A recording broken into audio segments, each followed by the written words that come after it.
कोलकाता में आरजी कर medical college एवं अस्पताल में प्रशिक्षु डॉक्टर से दुष्कर्म और हत्या मामले को लेकर देवभूमि हिमाचल में लोगों का गुस्सा थमने का नाम नहीं ले रहा है।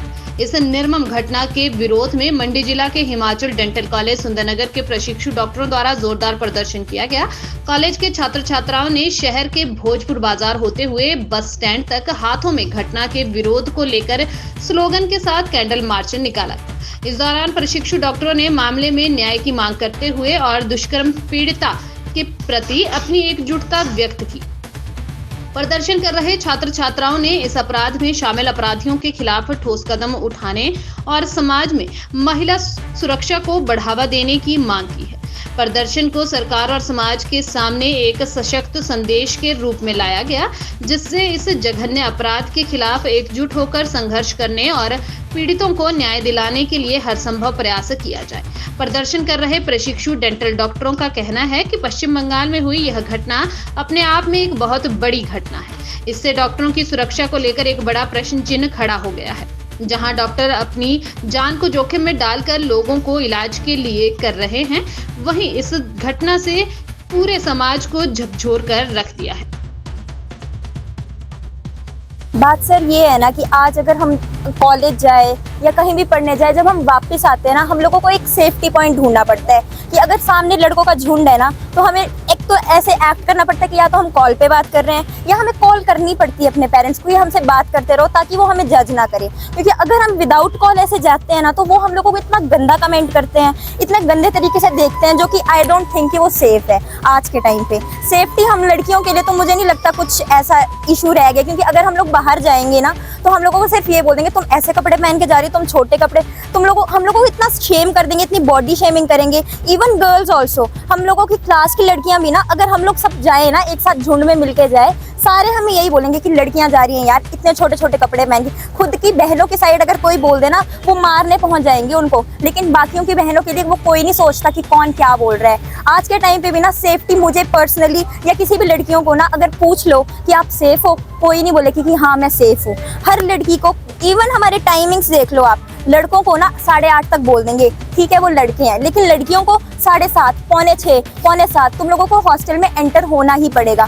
तो इसका ये मतलब तो है नहीं, तुम लोग अगर मतलब कुछ लाओ ना, तुम नई चीज लाओ ना, कैमरास उस हॉस्पिटल में ना कोई कैमरा, किसी को भी पता नहीं लगा, किसी को भी आवाज नहीं आई कि क्या हो रहा है अंदर, कुछ हो रहा है, कोई किसी ने आवाज नहीं दी अपनी। तो पर्सनली मैं तो यही चाहती कि वी वांट जस्टिस। सवाल एक बलात्कार का नहीं है, सवाल सिर्फ लड़की का नहीं है, सवाल उन सब लड़कियों का है जो घर से दूर बैठी है, जो जॉब कर रही है, जो पढ़ाई कर रही है, या जो घूमने भी जा रही है। आई थिंक कि it's not just about society, it's also administration. हमारे लॉज भी इतने स्ट्रॉन्ग नहीं है, उसे फांसी हो जाएगी दैट्स सफिशिएंट, हालांकि मुझे उसकी भी उम्मीद नहीं है। बात सिर्फ बलात्कार की नहीं है, ऐसा कौन सा सच था जो वो बताना चाहती थी। I guess death is not the end point, हमें उस सच को सामने लाना है जो वो लाना चाहती थी। ऐसा कौन सा कारण था, उन्होंने जो एग्जाम्पल ही सेट किया है ना कि इस लड़की का हमने ये हाल किया है क्योंकि ये सच बोलने जा रही थी। मैं चाहती हूँ कि उन दरिंदों के साथ ऐसा एक उन्हें पनिशमेंट मिले कि उनकी आने वाली 7 पुश्तें सोचे कि ये क्या हुआ, कोई ऐसी दोबारा हिम्मत ना रखे करने की। That is my only motto, that is the only result I want from this government. और अगर ये इतना भी नहीं ना कर सकती, तो मैं हक से कहती हूँ कि मैं आज भी आज़ाद नहीं हूँ। आज भी मुझे 7 बजे से पहले घर वापस आना होगा। अगर समाज ऐसा है तो गलती शायद मेरी है कि मैं निकल रही हूँ। I guess this is the only thing which I want from my government, कि स्ट्रिक्ट से स्ट्रिक्ट लॉज और स्ट्रिक्ट से स्ट्रिक्ट पनिशमेंट बनाई जाए, क्योंकि फांसी is not enough even. That's it. कि वेस्ट बंगाल में एक डॉक्टर हैं, एक पीजी रेजिडेंट हैं, 2nd ईयर की पीजी रेजिडेंट हैं, जिनका साथ रेप किया गया, उनका मर्डर किया गया। ऑब्वियस ही बात है कि कंडोलेंसेस जैसा कुछ भी नहीं है, हम ऐसा कुछ भी नहीं बोलेंगे कि उनके फैमिली के साथ हमारी सिंपथीज़ हैं, ऐसा कुछ, क्योंकि ये चीज़ बहुत ज़्यादा अनएक्सेप्टेबल है। ऑब्वियस ही बात है, इंडियन सोसाइटी में फर्स्ट टाइम नहीं हुई है, बहुत बार हो चुका है।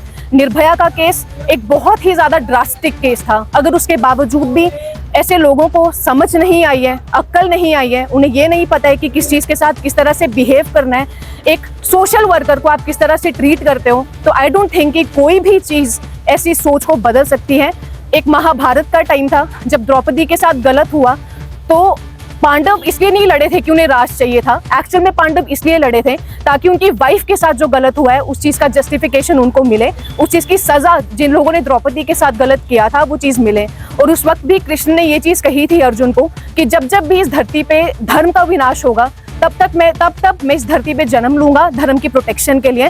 तो अब मुझे ऐसा लगता है कि we all have failed as a society by choosing the people, by choosing the representatives, जो आज तक इतना कुछ होने के बावजूद, निर्भया के केस के बाद, मणिपुर के केस के बाद, यानी हमारे हिमाचल के गुड़िया के केस के बाद भी कुछ नहीं कर पाए। So we all have failed as a society. इसके लिए मैं सिर्फ गवर्नमेंट को या फिर किसी और सोशल वर्कर को या किसी और वर्कर को कोई भी बिल्कुल भी रिस्पॉन्सिबल नहीं ठहराऊंगी। ये हम सब की रिस्पॉन्सिबिलिटी है, हम सब फेल हुए हैं एज अ सोसाइटी क्योंकि हमने किसी भी ऐसे इंसान को चूज नहीं किया जो हमारी इन चीज़ों को लेके रिफॉर्म्स लेके आ सके।